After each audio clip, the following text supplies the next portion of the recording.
Merci Cédric. Bon, moi je vais mettre la caméra. On a eu des petits soucis. Je ne sais pas si c'est le fait qu'il y ait de la neige dans les Vosges, une petite tempête. Mais voilà. Donc, bonjour à toutes et tous. Content de vous retrouver. Il y a des gens que j'ai vus il y a un certain temps et d'autres que je ne connais pas, mais on va faire connaissance. Comme le disait Cédric, on va partager euh, une bonne demi-heure relativement aux abacs colorés de François Régnier. Et on va surtout regarder comment on peut les inclure dans une démarche management par la valeur. Euh, Ceux qui sont d'autres démarches verront que ça peut aussi très bien s'inclure dans d'autres démarches. Voilà. Donc, on a choisi quelque chose en 3 temps. Un petit point méthodo sur le management par la valeur, les abacs colorés. Un petit point, quelques slides de méthodo, de fond. Ensuite, 3 études de cas qui montrent un peu une approche management par la valeur et abacs colorés. Trois études choisies, il y en avait plein, on pouvait en choisir plein.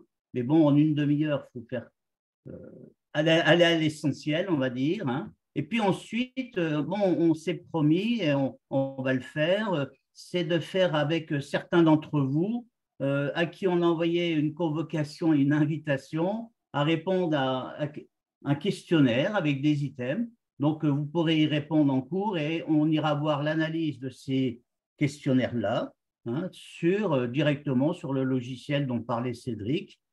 C'est Color Insight, un logiciel très bien fait, bien maintenu. Ça fait plusieurs années qu'on l'utilise. Et avant, on avait des outils très différents, plus ou moins performants, on va dire plus ou moins performants, alors qu'aujourd'hui, on a un produit de qualité. Sur 3 ans, on a peut-être eu une petite semaine où il y a eu quelques aléas de logiciels. Je regarde l'heure par rapport aux participants. Je pense qu'on peut démarrer. Il est 14. On peut démarrer, Cédric? Oui, avec plaisir, je t'en prie. Voilà. C'est bon. Voilà. Donc, management par la valeur, je vais couper ma caméra, comme ça, on sera encore plus libre. J'aurai plus de place sur mon écran. Donc, management par la valeur et les abacs de Régnier. Donc, le premier défi qu'on a, c'est de vous faire rentrer un peu dans la démarche, même si, comme l'a dit Cédric, il y aura des retours d'expérience sur le management par la valeur, l'analyse de la valeur, l'analyse fonctionnelle, et ainsi de suite. Voilà. Mais on va quand même rentrer un petit peu dedans. Donc, voilà. La démarche de management par la valeur, c'est cheminer vers une cible. Alors, on va regarder, cheminer vers une cible, ça veut dire qu'on a une situation actuelle qui ne nous convient pas ou qu'il faut revoir dans un contexte actuel et on veut aller vers une cible, c'est-à-dire dans un futur. Je ne sais pas, en ce moment, on travaille sur un projet à 3 ans, 5 ans, 10 ans, parce qu'il y a un projet architectural. Voilà, on veut concevoir une organisation, un produit, et le voir fonctionner dans cette cible. Alors, la première partie qu'on fait, c'est souvent on fait un diagnostic du fonctionnement actuel du produit. Alors, quand je dis produit, le produit, c'est au sens très large. Ça peut être un produit physique, ça peut être un service, ça peut être une organisation. Hein. Donc, situation actuelle avec un diagnostic sur différentes dimensions. On verra un diagnostic qui avait été assez système d'information. Deuxième chose, c'est pour la cible. La cible, si on a 3 ans, 5 ans, 10 ans, on va travailler sur une cible dans son contexte, mais le contexte futur. Si on raisonne la cible dans le contexte d'aujourd'hui, on va complètement se planter. Donc, il va falloir identifier le fonctionnement souhaité du produit au sens général. Voilà, on va essayer de définir le fonctionnement souhaité dans le contexte qui sera à venir. Alors, pour définir le fonctionnement, on va voir qu'on a un outil qui est remarquable, c'est l'analyse fonctionnelle. Deuxième chose, on a un existant, on a une cible, on a donc des écarts. Et ce qu'on va pouvoir faire, alors la cible, si je vous donnais quelques exemples de cibles sur des cas qu'on a pu analyser, vous voyez en haut à gauche, on a, c'était des produits de snacking. En dessous, on a un travail qui a été fait chez Bongrain-Gérard sur les fromages.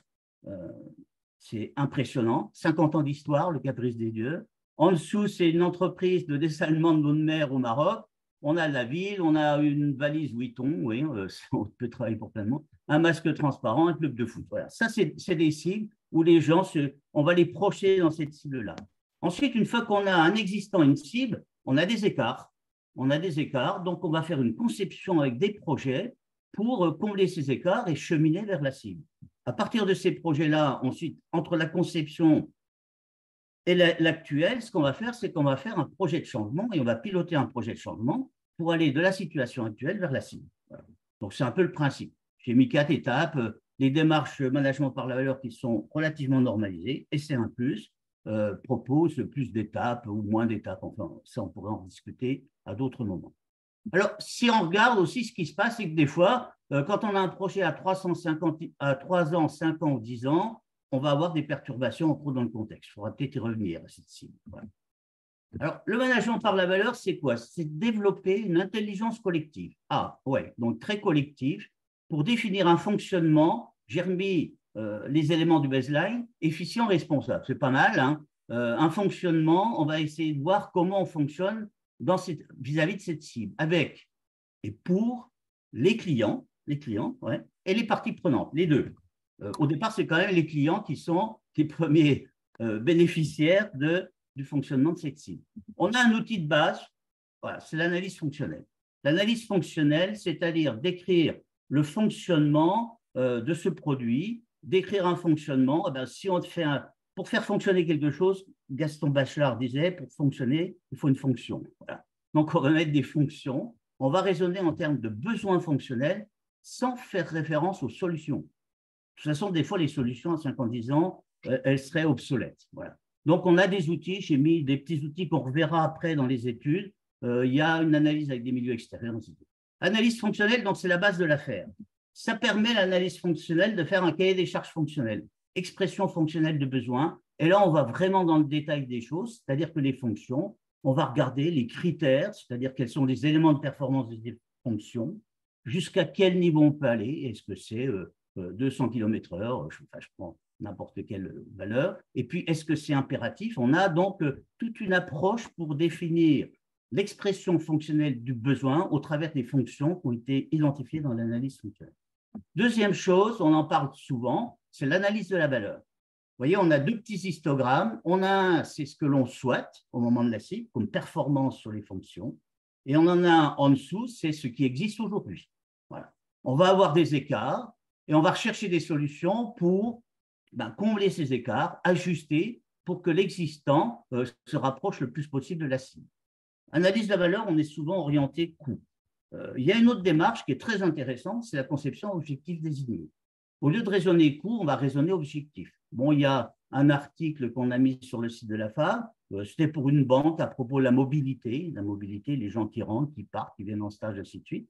Le coût n'était pas un problème dans notre étude, c'était le problème du risque et de la confidentialité. Donc voilà, donc là, c'est une ressource qui est un peu différente. On va mettre de l'argent pour s'assurer qu'il n'y avait pas de trou au niveau de la confidentialité. Donc voilà, ça c'est un peu le cœur de la démarche management par la valeur avec l'analyse fonctionnelle, l'analyse de la valeur, CCO, COD. Derrière ça, nous, ce qu'on va voir, c'est ça. On va se dire, au fait, les abacs colorés de François Régnier qu'on va présenter après, c'est qu'est-ce qu'ils peuvent apporter à cette démarche-là. Alors, les abacs colorés de Régnier, François Régnier, oui, c'est effectivement quelqu'un, bon, j'ai eu la chance de connaître parce que, bon, il était directeur de recherche. Ensuite, il faisait partie du groupe Saint-Élabo, médecin. Il a travaillé avec l'équipe médicale de Nancy en 1973, beaucoup. Et François Régnier, voilà, donc il a été porteur de cette démarche-là avec des équipes nancéennes, et ainsi de suite. À partir de ça, voilà, on a un vote qui va être coloré, c'est-à-dire on dit afficher la couleur. Ça va être un peu différent du langage universel. Et puis on va dire, voilà, il y a 50% des gens qui pensent que, ou la moyenne elle est là, ou la médiane elle est là, ou ainsi de suite, tout ça. On va essayer de garder l'histoire de tous les votes, de tous les participants. Donc ça se passe comment? On propose des items. Les items, c'est une proposition qui est simple et qui n'est pas complexe. Parce que souvent, si je dis il fait beau aujourd'hui, je vais m'amuser, ouais, s'il neige, on peut s'amuser, et puis s'il neige, ça peut être embêtant. Donc, il faut que les propositions soient assez simples. À partir de là, sur les propositions, on va évaluer cette proposition, on va demander à des participants d'évaluer. Je suis tout à fait d'accord, ouais, il fait beau aujourd'hui. Ouais. Je ne suis pas d'accord, je ne sais pas ou je ne veux pas répondre. Voilà, ça, c'est des des avis que l'on peut émettre sur ces propositions. À partir de ça, on va avoir une première matrice, ce n'est pas une vraie matrice au sens mathématique, mais c'est une cartographie, si vous voulez. On va avoir les participants et on va avoir leur réponse sur un certain nombre d'items, comme celui « il fait beau ce soir ». Voilà. Donc, on voit que ça fait un petit truc émaillé, là, ça fait un joli patchwork. Hein. Voilà. L'idée, c'est, on ne va pas dépouiller le scrutin pour donner une valeur, on va l'employer, le triturer un petit peu pour avoir un élément support de dialogue. Et on va obtenir des choses dans ce sens-là, un peu, si vous voulez. C'est ce qu'on appelle la matrice des items. On va classer en haut les items qui sont les plus consensuels positifs, favorables, c'est-à-dire tout le monde, ouais, il fait vraiment beau aujourd'hui. Et puis en dessous, ceux qui ont le moins de propos, c'est-à-dire ceux qui disent non, il ne fait pas beau aujourd'hui. Voilà. Donc, si vous voulez, à partir de ça, bon, c'est une des matrices, on verra à la fin de la présentation qu'il y en a beaucoup d'autres, des matrices, mais celle-là, c'est une des plus intéressantes. Et l'idée, c'est de se dire, bon, si tout le monde est d'accord, OK, on y va. Ceux qui ne sont pas d'accord, on ne va peut-être pas dépenser trop d'énergie sur ces affaires-là. Par contre, il y a des zones de dissensus sur lesquelles on va pouvoir travailler l'intelligence collective. Et c'est un peu ce qu'on va voir dans les études qui vous sont présentées. Alors, Cédric disait, j'avais travaillé dans le monde médical, ouais, même avec les dentistes, c'est un monde à part. Au départ, c'était un dentiste qui avait un cabinet qui marchait très bien à Strasbourg, un gros cabinet. Bon, et puis, bon, c'est un métier un peu particulier. Il me dit, on travaille sur quelques centimètres carrés. Il me dit, on gagne de l'argent. Certes, c'est vrai, un cabinet qui marche bien, on gagne de l'argent. Mais il me dit, moi, j'en ai un peu marre, j'aimerais bien prendre du recul, faire d'autres choses. Donc, on a fait une étude avec lui. Il était en train de mettre en place des démarches qualité. Et l'idée, c'était de se renseigner, prendre du recul au sein d'une association, c'est l'UFSBD, l'Union française des soins bucco-dentaires.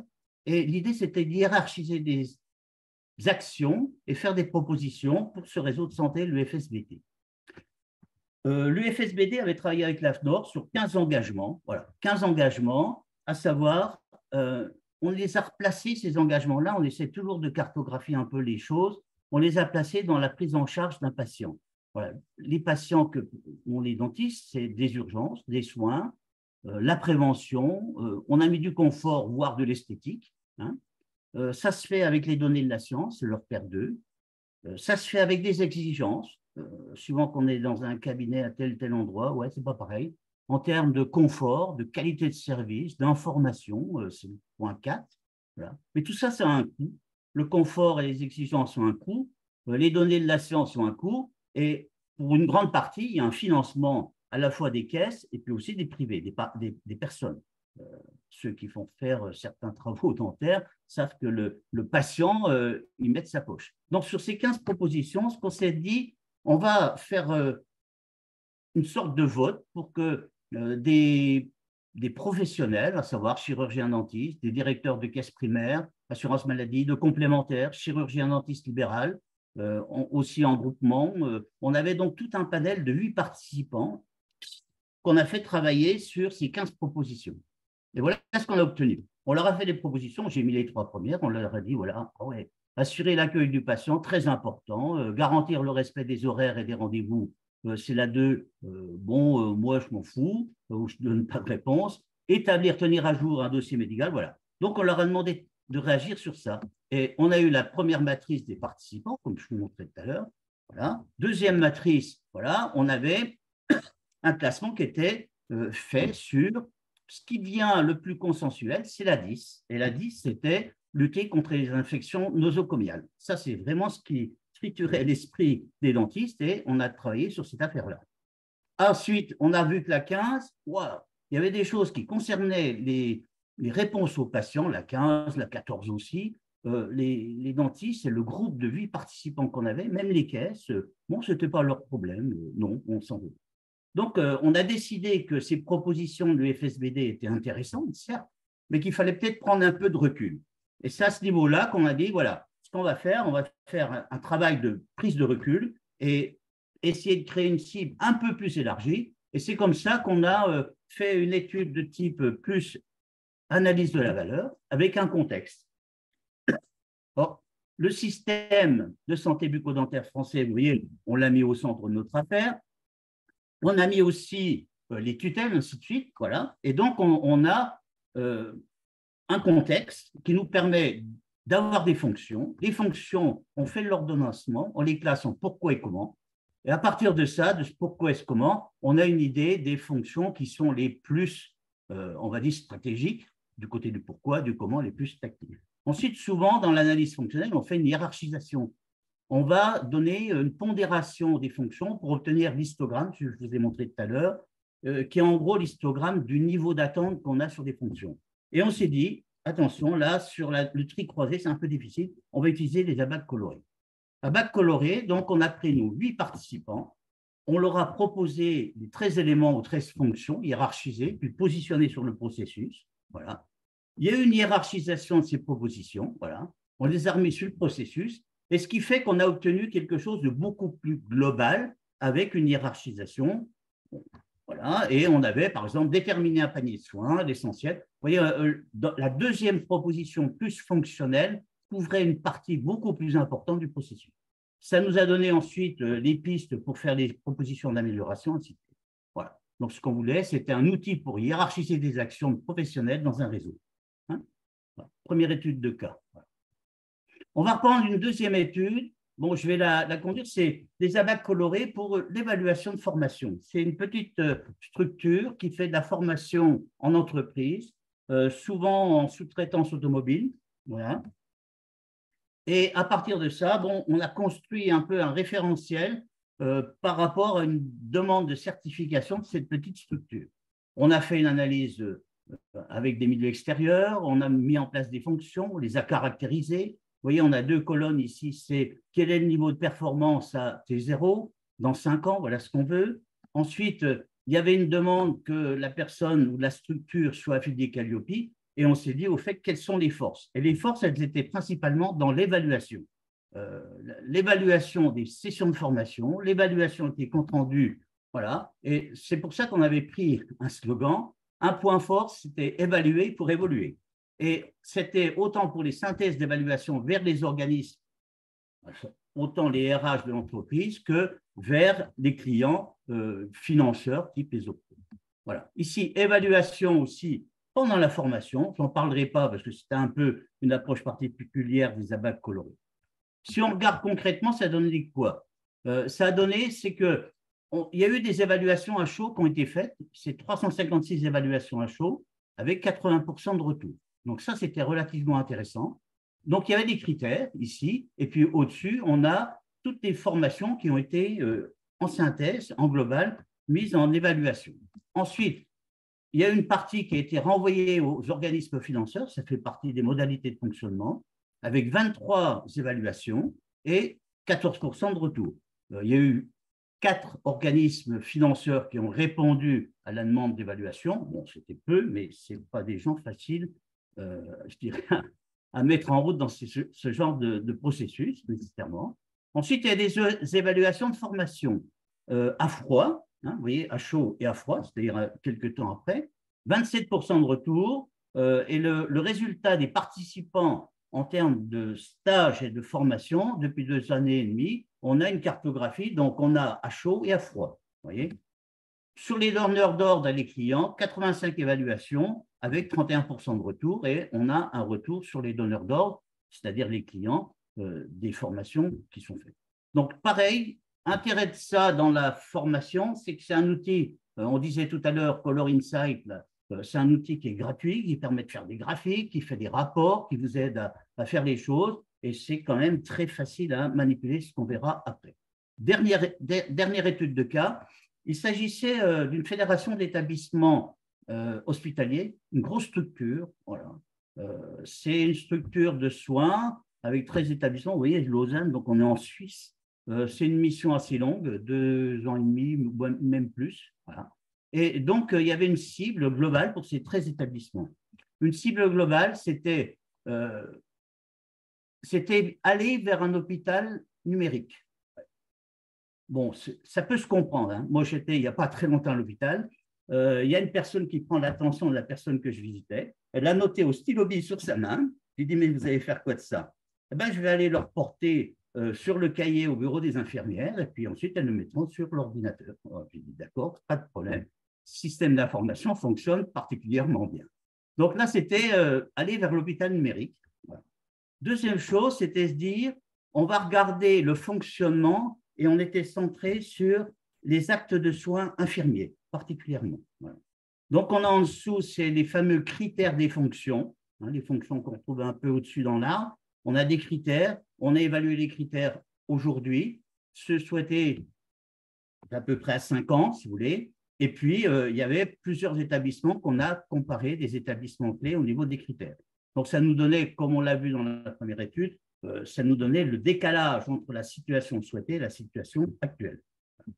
Ensuite, on a une cible, on a un existant, des écarts. Donc, on a fait des fiches projets, et on a mis en route ces fiches projets avec les pilotes, avec les gens informés, type ce qu'on appelle un RACI, hein, c'est-à-dire on a les gens qui sont informés, hein, mise en route de ces fiches projets. Et puis, on avait donc après, bon, vous voyez, c'est quand même un projet qui a monopolisé à la fois du monde pour les interventions et différents établissements. Des établissements, certains étaient entièrement neufs, il y en a un qui était en reconstruction, d'autres plus anciens, avec des habitudes. Et donc, on a remis l'ensemble de ces propositions sur un cadre et en vision finale, on me demandait, on me dit au fait qu'est-ce qu'on a gagné en équivalent temps plein? Ouais, intéressant quand même la question. Je dis, en moyenne, on n'a pratiquement rien gagné. Sur les temps, il y avait un bon millier d'actes infirmiers, puis on n'a presque rien gagné. Par contre, en dispersion, on a énormément gagné. C'est-à-dire que par rapport à un acte qu'on donne, par exemple, on dit pour faire tel pansement, il faut 3 minutes. Voilà. En moyenne, on a très peu gagné. Et ça s'expliquait assez facilement. Par contre, en dispersion pour l'ensemble des infirmiers sur un établissement ou sur un autre, on a énormément gagné. Ouais, mais il me dit, ça veut dire quoi? Si on gagne en dispersion, ça veut dire qu'on va pouvoir gagner sur la qualité, sur la sécurité, sur l'aspect prise en compte des procédures, donc sur la formation. Donc, j'ai dit, le gain est fort. Et effectivement, si on diminue l'air sous la courbe, on va gagner des ETP. Ah bon, qui me dit, c'était bien. Donc, voilà, ça, c'est une approche. Ensuite, deuxième chose, c'était comment faire passer ce message qu'on avait gagné en dispersion, en formation, en ressenti. Et c'est là qu'on intervient avec les abacs colorés. Un outil pour ajuster les représentations de différents groupes. À savoir, donc, ces projets-là, ce qu'on voulait, c'était pouvoir analyser relativement à des propositions qui étaient issues de l'analyse fonctionnelle globale. On voulait avoir des groupes, c'est-à-dire pas avoir une analyse avec nos 13 établissements, 50 infirmiers là, et puis des cadres supérieurs ou je dirais des directeurs des soins. Voilà, ça faisait beaucoup de monde. On voulait faire des groupes et le logiciel ColorVote permet de faire ces groupes-là et on va pouvoir comparer ce qui se passe dans différents groupes. On n'est pas trop mal en même temps. Voilà. Donc, les participants, si vous voulez, les participants, on avait ici, j'ai pris un groupe. Voilà, c'est un groupe, c'est on va dire, c'est les directeurs des soins ou infirmiers, enfin, c'est un nom particulier en Suisse. Voilà. Donc, on les a fait voter sur des propositions qui sont issues de l'analyse fonctionnelle. Et ce qu'on peut faire après, on peut découper ces groupes-là par établissement et par groupe de personnes. À savoir, par exemple, ici, j'ai mis le score des items relatifs aux interventions de planification. Et c'était la planification, mais on avait d'autres interventions. Hein. Et ici, infirmier, aide-soignant, SCC. Bon, c'est à peu près pareil. Infirmier, aide-soignant. Donc, c'est des personnes très proches du patient. On voit, par exemple, sur le critère visualisation de la prise en charge, hein, il y a relativement de consensus. Il y a quelques points clés. Et vous avez des petits chiffres qui sont mis dedans, ça veut dire qu'il y a des commentaires. Quand il y a quelqu'un a mis rouge, c'est un commentaire. Entre autres, à savoir, c'est mis en dessous dans le texte, il y a des commentaires, et les gens qui ont mis des commentaires, ils ont dit, nous, dans cette spécialité, dans notre spécialité, il y avait l'obstétrique et je ne sais plus laquelle, on n'est pas concerné, donc on met rouge. Quoi. Voilà. Ensuite, sur le catalogue des soins, le langage commun. Voilà. Donc, vous voyez, on a des propositions, et c'est intéressant. Hein. Et puis, sur la préparation des rapports, on voit la ligne tout en bas, là, on n'est pas du tout dans le consensus positif. Au pire, ils sont mitigés et puis les gens sont plutôt à dire non. Au niveau des rapports, c'est un peu le bazar, ça ne convient pas du tout. Donc ça va être les pistes pour faire un commentaire général, des commentaires particuliers et des voies d'amélioration. Alors des graphiques comme ça, on a dû en faire une bonne dizaine, qui ont été utilisées dans une réunion de synthèse pour dire voilà les pistes d'amélioration qu'on recommande, voilà les points sur lesquels les groupes peuvent dire on a avancé, on n'a pas avancé. On a pu les sortir par établissement aussi, à savoir les établissements qui étaient très anciens, ceux qui étaient plutôt récents. Il y en a un qui était en construction, c'est un peu particulier. Et puis, deuxième chose, voilà, on a une matrice, vous voyez, on avait quand même au départ 180 personnes concernées, donc ça fait du monde, hein, ça fait un gros vote à prendre en compte. Et puis, on avait là recueilli 41 avis, alors ça devait être sur certains établissements, parce qu'il y a des établissements où il y avait prise en compte de personnes âgées, on les a exclus, ainsi de suite. On avait pris des patients qui étaient juste en médecine, en urgence et médecine. Voilà. À partir de ça, ce qui était intéressant dans notre affaire, c'est qu'on s'est dit, on va essayer de montrer la différence de perception qu'on a, parce que le discours, on va dire, des cadres sup infirmiers et les infirmiers et soignants n'étaient pas tout à fait le même. Donc, on a refait un classement, toujours à partir des mêmes données. On a refait des classements sur les infirmiers. Donc, on a mis les critères qui étaient les plus consensuels positifs, visualisation de la prise en charge, la continuité de la prise en charge, la formation, le catalogue, la visualisation, ainsi de suite. Donc, on avait l'ensemble, j'ai remis que le début des colonnes ici. Et ensuite, on a repris les mêmes items, mais au niveau des cadres supérieurs infirmiers. Et ça, en animation de réunion, c'était super intéressant. Parce qu'on a dit, vous voyez, la visualisation, les infirmiers, ouais, ça ils aiment bien. Effectivement, chez les infirmiers, il y avait des infirmiers très confirmés. Il y en a qui étaient confirmés, mais l'informatique, ce n'était pas leur truc. On n'est pas là pour soigner l'ordinateur, comme ils disaient. Et puis, il y avait des stagiaires donc, qui découvraient, et la partie visualisation de la prise en charge était particulièrement intéressante. Et puis, chez les ICUS, donc sur les cadres infirmiers, bon, c'est moins important pour nous. Par contre, le système d'information, ça nous intéresse beaucoup. On accède à tout ce qui se passe dans notre service. Donc, vous voyez que là, avec la partie au bac coloré, je vous ai remis qu'un petit bout, on a vraiment un outil pour ajuster les représentations, trouver des consensus et des voies d'amélioration pour que chacun y trouve sa part et savoir vers où il faut aller. Voilà. Donc ça, c'est le commentaire général. On ne va pas revenir dessus. Voilà. OK. Bon, je vois qu'on n'est pas trop mal, 40. Donc, ce qu'on a proposé maintenant, c'était de vous faire partager cette affaire-là au travers d'un exemple. Hein, au travers d'un exemple. Bon, le produit utilisé, c'est Color Insight. Il suffit de faire Color Insight sur un Google ou autre, hein, et vous aurez une proposition pour vous enregistrer. À partir de là, la chose est simple, il faut saisir des groupes d'items. On a vu ce que c'est un item, c'est une proposition. Voilà. Des groupes d'items, on peut avoir des groupes, par exemple, liés à la qualité, à la sécurité, ainsi de suite. Donc, on les classe, les items. Hein. Ensuite, des groupes de participants. Les groupes de participants, nous, c'était les infirmiers, les cadres, tel établissement, tel autre établissement, ainsi de suite. Hein. Ensuite, on va lancer des convocations. J'ai lancé une convocation à une vingtaine de personnes, comme ça, qu'on a choisi un peu au hasard, parce qu'on avait les mails, que ce soit des membres de la FAV, ceux qui n'étaient pas membres adhérents de la FAV, ainsi de suite. Voilà. Et à partir de ça, ce qu'on va vous demander, et ce qu'on a demandé, c'était de répondre au questionnaire, voilà. Et puis, on va rentrer dans le logiciel ColorVote pour voir la partie analyse. Donc, je vous propose de faire un petit escape pour aller dans ColorVote, que je vais partager, arrêter le partage, et puis je vais le relancer sur partager l'écran, Google Chrome. Est-ce que je suis bien là? Non, je n'ai pas. Vous devriez avoir Color Insight. Ouais, c'est bon. Voilà. Hein? Donc, on va faire le partage. Donc, moi, je viens de me connecter. Hein, j'ai un compte. Bon, vous pourrez en ouvrir un, ne serait-ce que pour tester. Bon, des études, il y en a un certain nombre. On va prendre celle qui nous intéresse, c'est celle-ci. Management par la valeur et à bac coloré. Donc, ici. Donc, je rentre dans une étude. Hein. Voilà. Je suis dedans. Il y a un tableau de bord, des connexions, le profil, tout ça. Il y a les items. Bon, les items, on a préparé un petit paquet d'items. Vous voyez, c'est assez facile à manipuler. Je situe bien les enjeux du management par la valeur. Un projet MV complexe à mettre en œuvre, ainsi de suite. Donc, on a fait un paquet d'items. Les questions, c'est pour demander aux gens éventuellement s'ils font partie de la FAV ou pas. Les versions, c'est autre chose parce qu'on peut faire une version en janvier, on peut en faire une autre en mars et les comparer. Voilà. Les participants, hop là, les voici. Les participants, ben, ma foi, je vous ai dit, hein, on a pris une série de participants, il faut rentrer le prénom, le nom,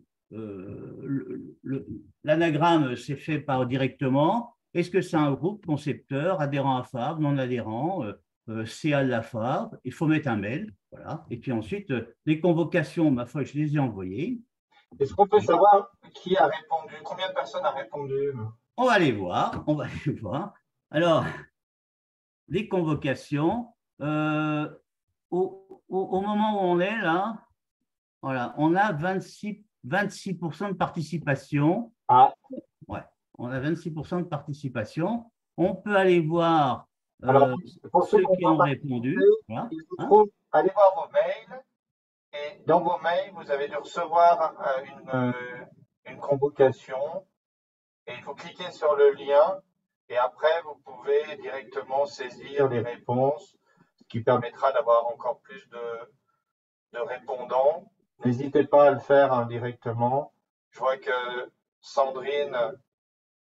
Ah, quelquefois, les mails sont dans les spams, nous dit Sandrine. Alors, regardez dans Ah, vos c'est possible, hein, c'est possible. au cas où. Voilà, hein. Regardez bien. Donc, je vois que Enregistrez. Marion a répondu. Vous voyez, c'est assez intéressant parce que, bon, on Moi a un aussi, j'ai tableau pas de répondu. bord. Ouais, hein. On peut relancer, vous voyez ici, je peux dire, je vais relancer les non-votants. D'accord. Voilà. Ici, on peut convoquer les non-votants, on peut convoquer un groupe, c'est-à-dire par exemple les membres du CA, on dit qu'est-ce qu'ils font ceux-là. On peut envoyer un message à certains participants. Voilà. On peut faire un certain nombre de choses. Ce qu'on va faire pendant que les gens répondent, on va déjà aller voir un petit peu ce que ça donne. Donc les ABAC. Hop là. Les ABAC, donc première chose, c'est la matrice brute. La matrice brute, hein, bon, vous voyez ce que c'est d'un côté, on va avoir, je vais mettre, je vais agrandir un peu mon affaire. La matrice brute, ici, vous voyez, on a en colonne les répondants, et puis ensuite, ici, j'ai les items. Je situe bien les enjeux du management par la valeur. J'ai déjà mis en place un projet MV. Les ABAC et K. Les K1, 2, 3 montrent bien la synergie MV et ABAC. Vous voyez, donc on a une première matrice qui est celle-ci. On a les répondants. Ici, alors je ne sais plus si j'arrive à les avoir ou pas, peu importe. Voilà. Donc on a les répondants. Hein, on a les répondants pour l'instant. Ce que je peux faire, je peux dire, ah ouais, mais choisir une option, je vais faire que les adhérents à FAV. Voilà. Et puis les membres du CA, j'actualise. Voilà. J'ai un ou deux répondants qui sont partis. D'accord? Vous voyez? Donc, si j'ai activé deux groupes, je peux faire juste les autres membres et les adhérents et j'enlève les membres du CA et je peux avoir une autre visualisation pour voir est-ce que les gens sont plus d'accord ou pas. Mais là, c'est un peu embêtant parce que comme c'est la matrice brute, vous voyez, il y a un mélange des gens. Il y a un mélange des gens. Donc, on va aller voir retour à l'interface. Ah, j'aurais pu demander. Donc, celle qui est intéressante et celle que je vous ai présentée, c'est la matrice des items.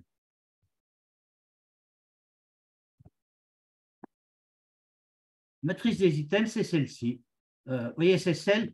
Ah, on n'a plus les noms des personnes, c'est pas grave, mais on pourrait le faire par groupe, hein, si vous voulez. On a surtout, ce qui revient en avant, c'est le terme efficience est totalement en accord avec la valeur au sens de la phare. Ah ouais, ça c'est très consensuel.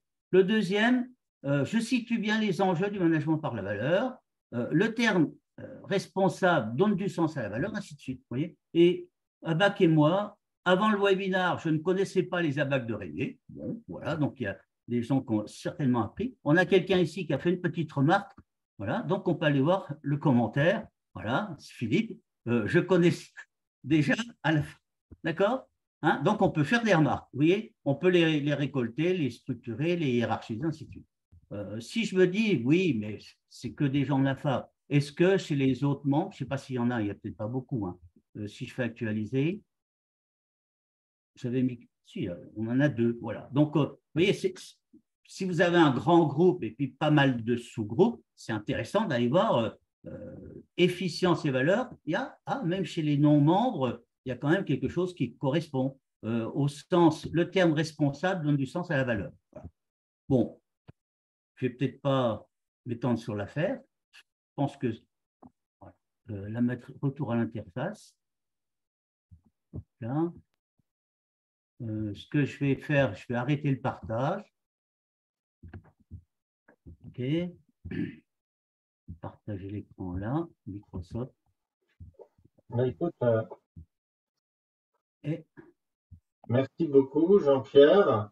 Je crois que c'était très clair. Comme vous l'avez compris, vous pourrez tous utiliser cet abac avec le logiciel donc colorinsight.fr, c'est ça? Et Oui, donc, vous vous inscrivez, c'est gratuit et vous pouvez l'utiliser lors de vos différentes missions ou travaux. Maintenant, bah, écoute, merci parce que tu as respecté les délais, hein, parfait. Il nous reste donc ouais. 15 minutes de questions-réponses. Alors, les questions, vous pouvez lever la main. Vous avez vu, il y a réaction. Je crois qu'on peut lever la main et à ce moment-là, ben, vous prenez la parole ou je vous donne la parole. Autrement, vous pouvez poser des questions dans discussion. Je vous laisse vous exprimer.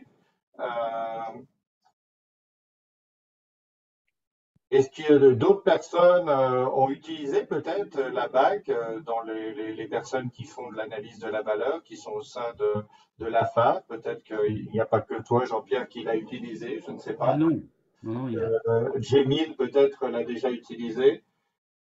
Donc on te félicite, on te dit merci, hein, merci, c'était Merci bien à tous. parfait, la présentation était excellente, donc tout le monde te remercie. J'attends quelques questions. Si vous voulez prendre la parole, hein, vous pouvez déclencher votre micro et puis nous poser une question concernant ces abacs de Régnier, dans quel contexte. Le plus souvent, Jean-Pierre, tu l'utilises pour discuter autour des fonctions, c'est ça? Oh oui, c'est principalement pour discuter autour des fonctions, mais par exemple, là, actuellement, avec un collègue, on est sur un projet de mise en place d'un robot dans une pharmacie hospitalière. On a un bilan final qui va être présenté. On a eu beaucoup d'interviews parce qu'il y a un côté social dans les entretiens. On a des interviews et ce qu'on voulait savoir, c'est si les propositions qui sont amenées en finale correspondent bien au ressenti des personnes. Tu vois. Donc, ça peut être en bilan final, comme on l'a fait un peu là en Suisse. Quoi. Bon, en Suisse, il y avait du monde. Comme je te le disais il n'y a pas longtemps, on peut télécharger les noms des participants comme je l'ai fait. On peut importer une liste sous Excel. Bon, il y a quelques précautions à prendre dans les formats, mais on sait faire en général. Hein. Il y a Lucie qui veut te poser une question, je vois. Bonjour Lucie, tu peux ouvrir ton micro peut-être si tu veux la poser en direct, ta question? Voilà. Bonjour. Jean-Pierre, merci. C'était vraiment, vraiment très, très, très pertinent. C'est juste un retour d'expérience. Je n'ai jamais utilisé votre logiciel, mais on a fait des abacs avec du rouge, du vert, du jaune, du orange et tout ça. Puis après ça, on comptait combien de rouge, combien de vert, combien de jaune à la main. C'était l'enfer. Et là, ça semble-t-il que ce logiciel-là va faire ça, va automatiser cette étape-là. Et puis, j'ai très, très, très, très hâte de pouvoir m'en servir. Alors, j'espère Ouais. qu'au niveau de l'interface usagée, que c'est bien simple parce que, bon, je suis toujours un grand défi pour moi d'apprendre des nouveaux logiciels. Mais si c'est bien fait, j'ai bien hâte. Et j'espère, est-ce qu'il y a des personnes ressources qui peuvent nous aider si on a de la difficulté avec le logiciel? Bien sûr qu'il y a des personnes ressources. Moi, personnellement, chaque fois que j'ai eu à aider quelqu'un à rentrer dans la base, ça peut être intéressant parce que quelquefois, on peut bloquer. Mais même moi, ça m'est arrivé, si je suis des fois 2 mois sans utiliser, je me dis, mince, mais au fait, comment on fait ça pour avoir les participants? Donc, n'hésitez pas à demander. C'est un peu comme avec un logiciel. Par contre, il n'y a pas de documentation en ligne. C'est peu documenté. Voilà. Alors, je dirais que c'est peu documenté. Donc, n'hésitez pas à m'envoyer un petit mail et puis on peut lancer quelqu'un sur l'affaire. Vous parliez des autres interfaces. entre les papiers, on remplissait des papiers, on les pupitrait après. Il y a eu un moment où il y a eu une approche managériale très intéressante. C'était les participants dans une formation. Ils avaient un cube avec les 6 couleurs, voilà. Et puis ils mettaient la couleur suivant leur impression. C'est je comprends rien à ce qui se passe. Tac, ils affichaient le rouge vers le formateur. C'est OK, on peut y aller, c'était vert. Donc le formateur, il voyait tout du vert, il fonçait. Quand il voyait du rouge, il se disait oh mince, faut que je ralentisse un peu, là, il y a des choses qui ne passent pas. Donc c'était une époque avant les logiciels. Merci. Alors donc, si on a des difficultés, on t'envoie un petit mail et puis tu peux aider les personnes. Bien sûr, bien Très sûr. bien. Moi, Hein, ouais, j'ai je Didier Joliot suis qui membre honoraire d'une université, donc voilà, je suis encore disponible, n'est-ce pas? c'est très gentil. Très gentil. C'est vrai, quelquefois, les prises en main des logiciels, c'est pas évident. Didier Joliot, vous Oui, vouliez. bonjour. Bonjour. Bonjour à tous. Je vais d'abord expliquer un peu mon contexte. Je suis plus aujourd'hui consultant. Je donne surtout des formations dans les écoles d'ingénieurs. J'étais longtemps consultant. Je suis à la retraite, hein. Mais j'étais consultant encore jusqu'en 2021 dans toutes les banques françaises.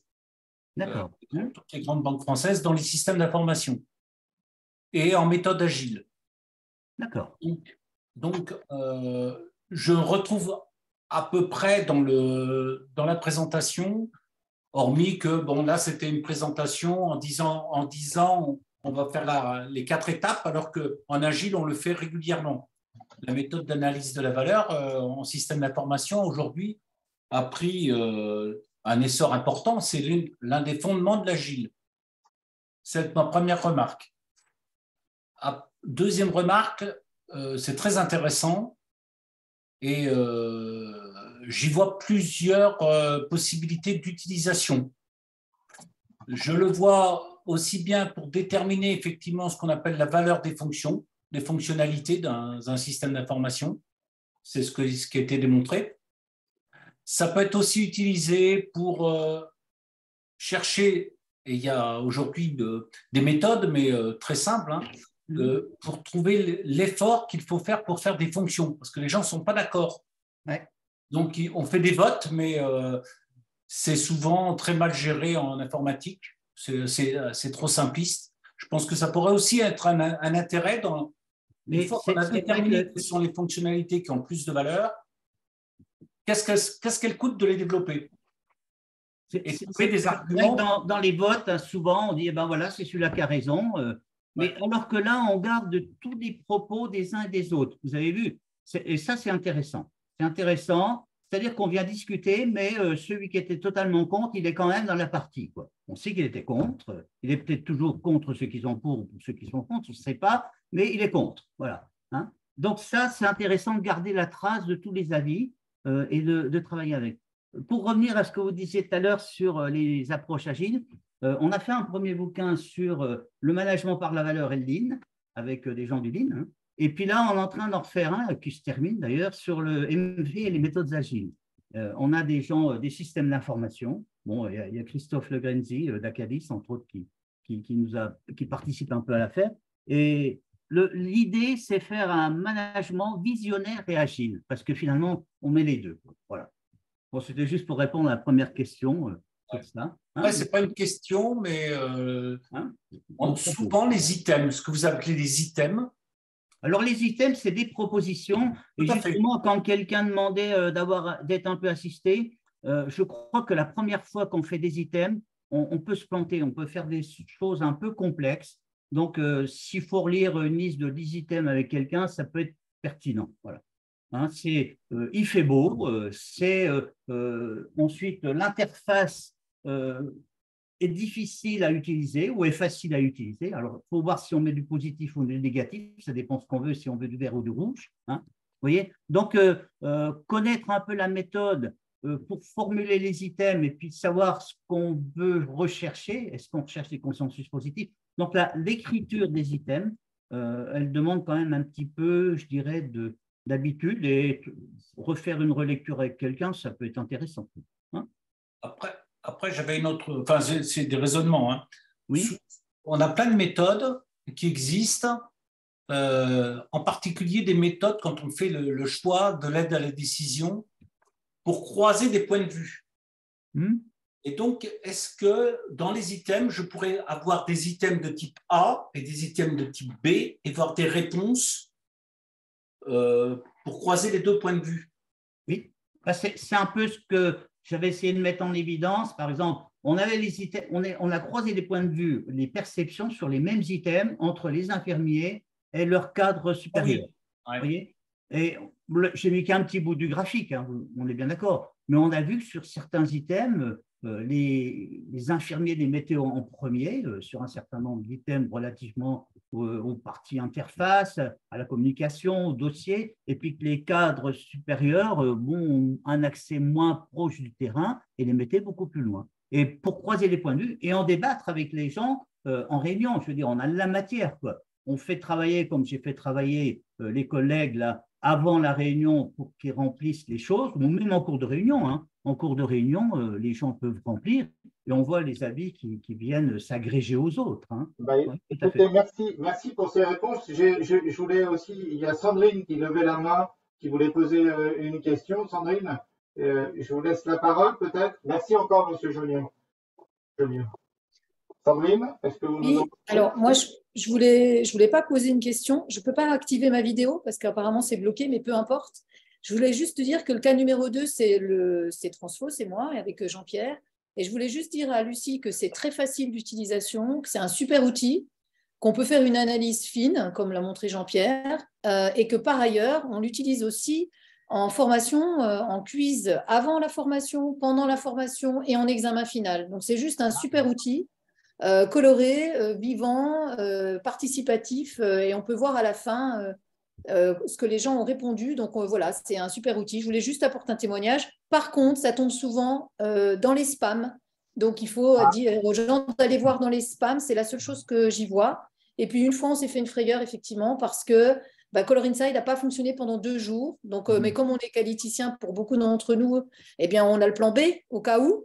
Mais voilà, je voulais juste témoigner et juste apporter cet éclairage, c'est tout. Merci beaucoup, Sandrine. Je vous en prie. Nicolas aussi qui pose une question. Peut-être que Nicolas, vous voulez prendre la parole. Il nous demande si le logiciel permet de gérer les droits à un projet. Qu'est-ce que vous entendez par droit à un projet? Nicolas, vous avez un micro peut-être? Allez. Oui. Nicolas, je ne sais pas. Est-ce que tu comprends la question sur les droits à un projet, Jean-Pierre? Donc, je vois un peu, mais j'aimerais bien avoir des précisions. C'est Nicolas Damourette?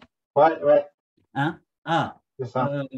Ce serait, par exemple, est-ce que vous pourriez donner un exemple? Sandrine, avec alors, on va lui laisser répondre dans la discussion. Jamil, tu voulais intervenir? Jamil, ouvre ton micro, tu vas intervenir. La confidentialité. Il parle de confidentialité, Nicolas. C'est ça, les droits à projet, ça va être de confidentialité. Peut-être définir des réponses et de la confidentialité dans les réponses qui sont données dans la note, c'est ça? Moi, je pense, hein, parce qu'on peut classer des niveaux de droit. Et on aurait des groupes différents qui n'auraient pas le même périmètre par rapport au projet, par exemple. Ah, ouais. C'est tout à fait possible et on pourrait le vérifier, quoi. On pourrait vérifier. Je pense, on a fait un peu ça quand on a parlé de mobilité. Je vois que Jamil est fermé, les micros sont fermés. Tu voulais intervenir, Jamil, si tu veux. Il faudrait ouvrir les micros. Attends, on ne t'entend pas. Pourtant, là, ton micro a fonctionné. On ne t'entend pas, Jamil. C'est bizarre. On ne t'entend pas. Attends, mais le micro est fermé, hein, Cédric. Le micro de Jamil, il faudrait lui rouvrir. Ouais, mais non, ça avait l'air de marcher. Attends, je te redemande. Vas-y, Jamil, parle. On ne t'entend pas, c'est bizarre. Bon, ton micro ne fonctionne pas, Jamil. Oui, mais il est fermé. Est-ce que c'est Jamil qui l'a fermé ou c'est toi, c'est ouvert, je vois, mais bon, ça ne fonctionne pas pour Jamil. Bah, tu peux nous poser la question autrement ou faire ton commentaire dans la discussion, si tu veux. Oui, j'ai vu, il y a une question qui dit, est-ce qu'il y a un QR code? Je crois que j'ai vu passer un QR code pour le lien. C'est tout, ça, hein. tout à fait. Hein. On peut envoyer, je dirais, l'accès aux convocations pour voter avec un QR code. Tout à fait. Ouais. Hein. Et puis, on peut envoyer directement le lien. Bon, je veux dire, il y a pas mal de ressources que je n'ai pas abordées dans le logiciel. Il y en a qui sont assez intuitifs parce que, bon, le logiciel est en partie intuitif. Il y a deux, trois petites choses qui sont, quand on fait une nouvelle étude, bon, où c'est intéressant d'avoir, je dirais, peut-être un point de départ. Mais globalement, c'est assez accessible. Hein. Bon, C'est ce que disait Sandrine tout à l'heure. on me demande aussi si tu as des exemples de dissensus grâce à à Stabile. Est-ce que tu as eu affaire à des dissensus ou tu as travaillé ces dissensus grâce à la BAL? Bien, en réalité, quand je disais sur la conception des items, si vous concevez les items de telle façon que vous savez que tous les participants vont vous envoyer du vert, bon, je vous aurai que des consensus. Mais c'est pour ça qu'il y a quelques items où dans les groupes ou dans les items, il faut mettre des choses qui sont un peu plus pointues.